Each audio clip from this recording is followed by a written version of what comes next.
Today, we're going to talk about 5 habits, the ones people might call you out on. But what if I told you that, according to psychology, these negative habits are actually signs your brain is, well, kind of a genius? So let me ask you something.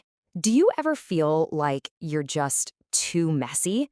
Or maybe you're a classic overthinker. People tell you to get out of your own head. Yeah, I think we've all been there. But here's the thing. What if those aren't flaws at all? That's exactly what we're diving into today. The psychology here suggests that what we see as a weakness on the surface, it's often a sign of a really powerful, complex mind doing its thing. So come on, let's flip the script on these so-called bad habits. All right, first up, let's talk about a classic one, something that supposedly screams disorganized. We're calling this one chaos and clarity. Yeah, you know what I'm talking about. The desk with piles of paper, pens everywhere, maybe a few coffee mugs. We get a lot of flack for it. But what's really happening in that creative chaos? Okay, so here's where we flip it. The myth? A messy desk means you have a messy, chaotic mind. But the reality, well, highly intelligent brains don't bother wasting energy on organizing everything. Instead, they use something called selective organization. And what's that? It's all about being mentally efficient. Your brain just knows what's important to keep organized. You know, your digital files, the plan for that big project, the core ideas you're working on. It saves all its energy for that stuff and just ignores the rest, like the clutter on your desk. It just doesn't matter as much. This quote really nails it. What looks like a mess is actually your brain being super smart with its resources. It's not a bug, it's a feature. So the real takeaway here isn't about being messy. It's about being incredibly efficient. Okay, let's move on to number 2. And this one, this is a big one for a lot of us. I'm calling it the overthinking engine. So the common belief is that overthinking is all about anxiety and being indecisive, right? But what if it's not? For highly intelligent people, their brains are naturally wired for something called cognitive complexity. To everyone else, it looks like you can't make up your mind. But on the inside, it's a whole different, much more powerful process. So what does that even mean?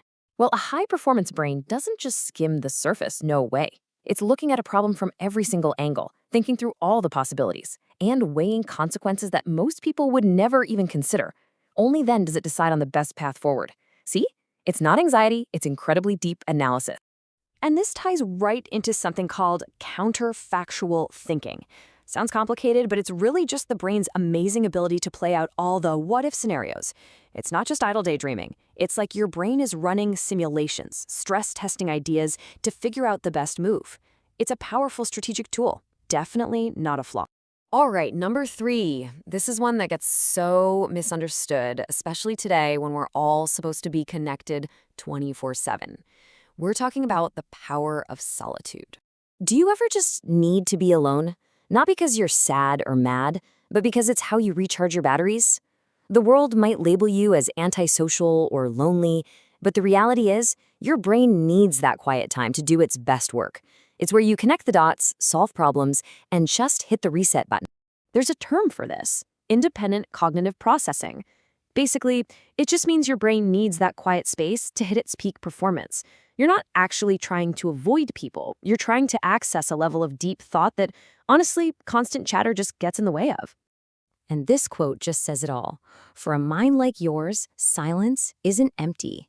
It's full. It's full of clarity. It's the fuel that powers everything we've been talking about.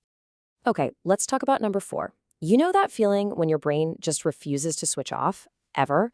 Yeah, let's call this one the restless mind.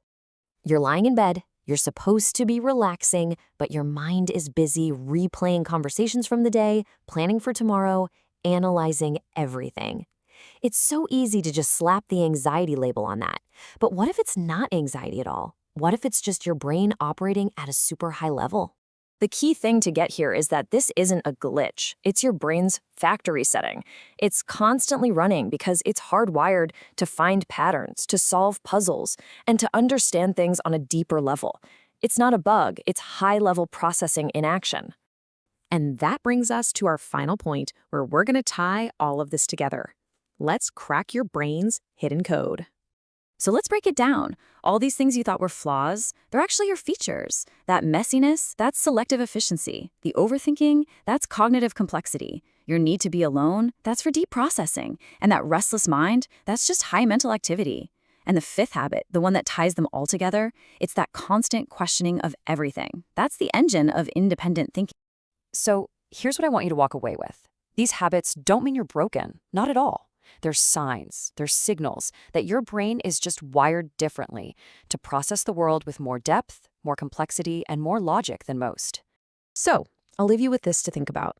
Out of everything we just talked about, which one hit home for you? Which of your so-called flaws is actually your secret superpower?